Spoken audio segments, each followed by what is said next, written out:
Statement conclusion. তো প্রথমে আমরা কনক্লুশন দেবো কী আছে। আই থেকে এন, আই এ পাশে ফাঁকা আছে মানে আই এনের বাড়ি যাবে। আমাকে দেখতে হবে এখানে আই কীভাবে এনের বাড়ি যায়। আই থেকে এফ যাচ্ছে, এফ থেকে ডব্লিউ যাচ্ছে, এফ থেকে এন যাবে না কারণ ঘর বন্ধ। এন থেকে এফ যেত, এফ থেকে এন যাবে না, রাস্তা বন্ধ, এটা হবে না। তারপর টি থেকে ডব্লিউ, এখানে আছে টি থেকে ইউ থেকে এন, এন পর্যন্ত গেল।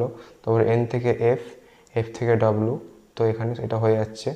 তারপর টি থেকে এইচ, টি থেকে ইউ, ইউ থেকে এন গেল, এন থেকে এফ, এন থেকে এই পাশে যাবে না, এখানে আছে এন থেকে ওয়াই, ওয়াই থেকে এইচ, এইচ থেকে এ এবং গ্রেটার দেন আছে, এখানে সরে যাচ্ছে, এটা হয়ে গেল।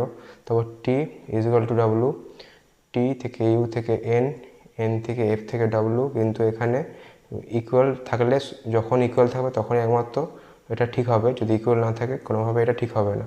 তো এখানে ইকুয়াল আছে, ইকুয়ালস তো এখানে একটা ছিল, বাকি সব গ্রেটার দেন আর গ্রেটার দেন ইকুয়াল টু বা লেস দেন, তো এখানে এটা ভুলে গেলো। তাহলে এখানে